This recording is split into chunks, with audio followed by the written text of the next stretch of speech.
Hebrews chapter 4. Therefore, since the promise of entering his rest still stands, let us be careful that none of you be found to have fallen short of it.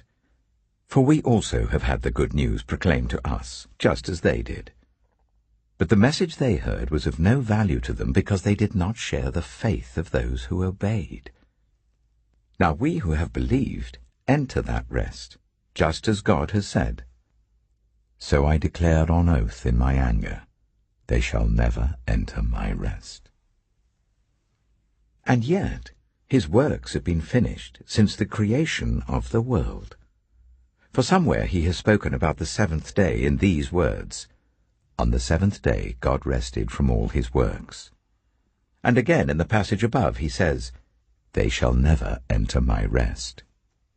Therefore, since it still remains for some to enter that rest, and since those who formerly had the good news proclaimed to them did not go in because of their disobedience, God again set a certain day, calling it today.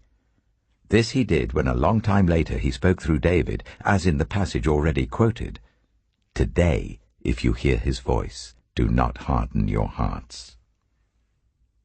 For if Joshua had given them rest, God would not have spoken later about another day. There remains then a Sabbath rest for the people of God. For anyone who enters God's rest also rests from their works, just as God did from his. Let us therefore make every effort to enter that rest, so that no one will perish by following their example of disobedience.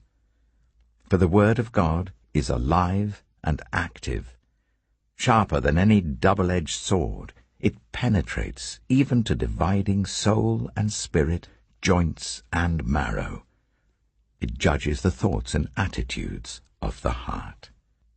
Nothing in all creation is hidden from God's sight. Everything is uncovered and laid bare before the eyes of him to whom we must give account. Therefore, since we have a great high priest who has ascended into heaven, Jesus, the Son of God, let us hold firmly to the faith we profess. For we do not have a high priest who is unable to feel sympathy for our weaknesses, but we have one who has been tempted in every way just as we are, yet he did not sin. Let us then approach God's throne of grace with confidence, so that we may receive mercy and find grace to help us in our time of need.